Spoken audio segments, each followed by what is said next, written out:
देण्याचा निर्णय चंद्रशेखर बावनकुळे आपल्या कोपरगावमध्ये येऊन केल्याशिवाय मी राहणार नाही. एवढंच वचन मी आपल्याला देतो. बंधू भगिनींनो, खऱ्या अर्थाने 20 तारखेच्या निवडणुकीमध्ये मी आपल्याला विचार सांगणार आहे. हा बघा, विकासाची चार चाकाची गाडी कोपरगाव नगरपालिकेसमोर उभी आहे. कोपरगाव नगरपालिकेसमोर विकासाची चार चाकाची गाडी उभी आहे. एक चाक माननीय पंतप्रधान नरेंद्र मोदींच्या योजनेचा आहे. एक चाक देवेंद्र फडणवीसच्या योजनेचा आहे. तिसरा चाक या विकासाच्या गाडीचा राधाकृष्ण विखे पाटीलजी पालकमंत्र्यांच्या याचा आहे. आणि चौथं चाक आमच्या स्नेहलताताई कोलेंचा आहे. चार चाकाची विकासाची गाडी कोपरगाव नगरपालिकेसमोर उभी आहे.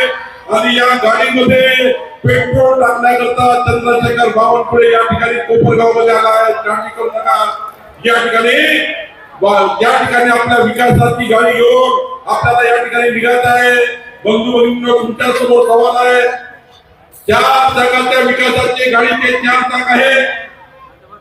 पेट्रोलची जबाबदारी चंद्रशेखर बावनकुळे घेतली आहे. आता 20 तारखेला कोपरगावला माझी विनंती आहे, या विकासाच्या गाडीचा ड्रायव्हर कोण आला आहे? विकासाच्या गाडीचा ड्रायव्हर कोण आहे? तुम्ही 20 तारखेला पराग संधानला प्रचंड बहुमताने विजयी करा. विकासाची गाडी कोपरगाववर निघेल, मंत्रालयाच्या खाली येईल. मंत्रालयामध्ये पहिल्या मजल्यावर चंद्रशेखर बावनकुळेचे ऑफिस आहे. मी या विकासाचे सर्व संकल्प 6व्या मजल्यावर देवेंद्र फडणवीसजीकडे घेऊन जाईल. आणि जे जे काही विश्वासनाम्यात तुम्ही सांगितलं ते पूर्ण काम या ठिकाणी पराग मी करून दिल्याशिवाय आपल्याला राहणार नाही. याकरता देवेंद्रजींनी मला पाठवलेलं आहे. बंधू भगिनींनो, दीपावळीमध्ये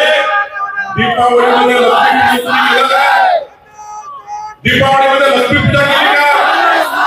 आमच्या बहिणी दीपावळीमध्ये लक्ष्मी पूजा केली का? तुम्ही बघितलं असाल, दीपावळीमध्ये लक्ष्मी पूजन करताना महालक्ष्मीजी कशा होती? तुम्ही बरोबर भावपूर्ण पूजा केली असाल तर महालक्ष्मीजी ही कशा होती?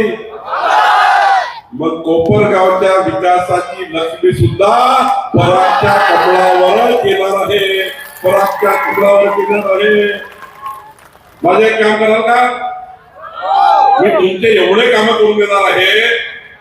पट्टे वाटप करणार आहे, प्रधानमंत्री घर देणार आहे, क्लासरूम करणार आहे, ट्रक टर्मिनल करणार आहे. जेवढं सांगितलं तेवढं सारं करून देणार आहे. तो तुम्ही माझे काम कराल का? फक्त खरं सांगा. मग 20 तारखेला सकाळी लवकर झोपून उठा. 20 तारखेला सकाळी लवकर झोपून उठा. आणि मी जे काम सांगतो बरोबर शांतीपूर्ण ऐका. आजूबाजूच्या 10 घरांना सोबत घेऊन एकटं जात नाही. तुम्ही 10 घरं घेऊन 10 घराचे मतदार घेऊन मतदान केंद्रावर जा. कराल का माझं एवढं काम?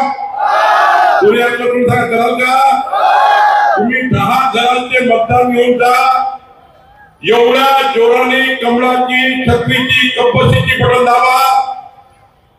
फक्त बटन तोडू नका, नाही तर परागचं नुकसान होईल.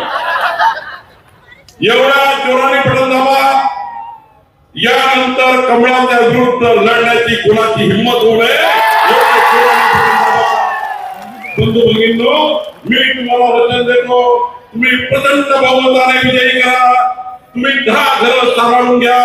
5 वर्ष तुम्हाला सर्वांना विकासाच्या माध्यमातून सांभाळण्याची जबाबदारी देवेंद्र फडणवीस सरकारची आमची आहे. हेच वचन देण्याकरता आपल्याला आलो आहे. माझी विनंती मान्य केली का? कोणी आपल्याकडून मान्य केली का? शिवाजी महाराज लोक आहे, सांगा विनंती मान्य आहे का? सर्वांनी हात वर करून सांगा विनंती मान्य आहे का? भारत माता की, भारत माता की, भारत माता की. सातारा पट्ट्यामध्ये सातारा. परंतु मला सूचना आली की आपण आज टीकात्मक भाषण करू नये, आपण विकासावर ही निवडणूक नेलेली आहे आणि म्हणून विकासच डोळ्यासमोर ठेवून आपण या निवडणुकीकडे बघतो आहे. वेगवेगळे उपक्रम, पाणी आलं नाही तर तुम्हाला बिल नाही, विश्वासनाम्यामध्ये आमच्या देवेंद्रजी फडणवीस साहेबांनी सांगितलेले जे विश्वास त्यांनी दिलेले आहे ते पूर्ण करण्याची जबाबदारी त्यांनी घेतलेली आहे. आमच्या महिला भगिनींनी विश्वासनामा वाचला का माहित नाही, त्यामध्ये आदरणीय ताईंच्या आग्रहास्तव आपण टाकलेलं आहे की ज्या ज्या महिलांच्या नावाने घरकुला आहे, घर आहे, त्यांची 50% घरपट्टी आणि पाणीपट्टी माफ करण्याचा निर्णय आपण विश्वासनाम्यामध्ये घेतलेला आहे. महिला भगिनी गेल्यावर आपापल्या घरी सांगायचंय की लवकर पटापटा घर नावावर करा, म्हणजे आपल्याला 50% पाणीपट्टी आणि घरपट्टी माफ होईल. त्याचप्रमाणे नगरपालिकेच्या शाळेमध्ये ज्यांचे पाल्य त्या ठिकाणी शिकत आहे त्यांचं देखील 20% घरपट्टी आणि पाणीपट्टी माफ करण्याचा निर्णय आपण या विश्वासनाम्यामध्ये घेतलेला आहे. अशा अनेक गोष्टी आपण या विश्वासनाम्यामध्ये घेतलेल्या आहेत.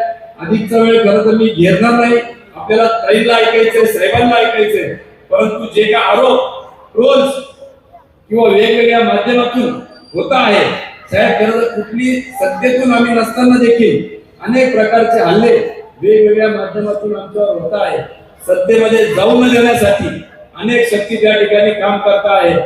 आदरणीय देशाचे गृहमंत्री अमित भाई शाह साहेब आले, मुख्यमंत्री आले, उपमुख्यमंत्री आले आणि हे सगळा आमचा तो मोठा कार्यक्रम बघून अनेकांच्या वया खरं तर त्या ठिकाणी उंचावल्या आणि म्हणून तालुक्यातील अनेक हात पुढे सरसवलेले आहेत की कशा पद्धतीने आपल्याला या कमळ चिन्हाला सत्तेमध्ये जाऊ द्यायचं नाहीये. म्हणून आमची आपल्याला विनंती राहील की आपण आम्हाला आज सगळे आमचे आश्वासित करून आम्हाला त्या ठिकाणी जावं आणि विरोधकांना जाता जाता खरं तर एवढंच सांगतो कि तुम लाख कोशिश करो मुझे बदनाम करने की, तुम लाख कोशिश करो मुझे बदनाम करने की, मैं जब बिखरा हूँ दुगनी रफ्तार से निकला हूँ, मैं जब बिखरा हूँ दुगनी रफ्तार से निकला हूँ.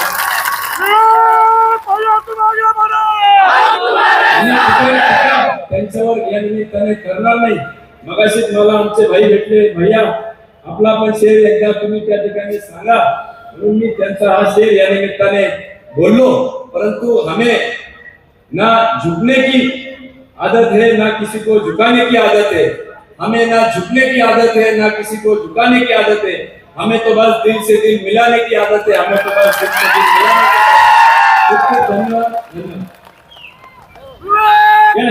तुम्हाला त्या स्टेजवर येऊशी सुद्धा वाटलं नाही का आज तुम्ही म्हणतात का मला शहराची सेवा करायची. ज्यावेळी शहरात भोंगा अतिक्रमण झालं, छोटे मोठे व्यापारी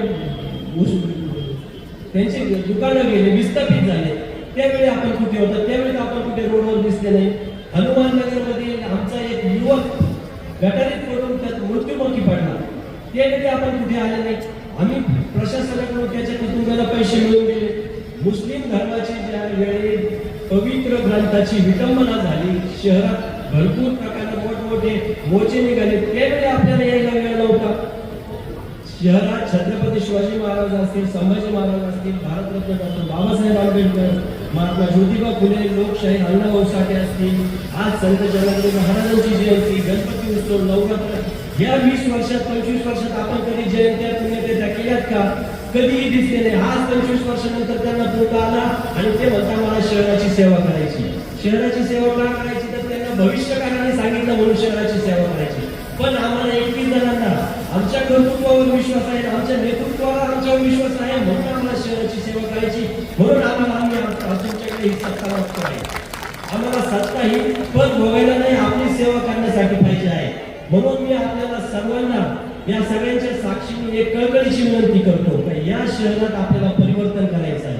हा भ्रष्टाचार मुक्त प्रशासन, स्वच्छ रस्ते, चांगल्या क्वालिटीचे रस्ते, स्वच्छ पाणी, आरोग्य आणि शहरात चांगले वॉकिंग ट्रॅक, गार्डन, जिम, नदीच्या कडेला वॉकिंग ट्रॅक, अशी अनेक कामे करायची आहेत ज्याची कामे आम्ही सुरुवात सुद्धा केलेली आहे.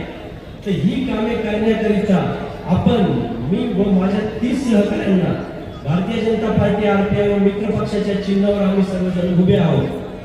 आमचे चिन्ह कमळ आहे, काहींचं छत्री आहे आणि 4 नंबर प्रभागामध्ये एक कपशी आहे.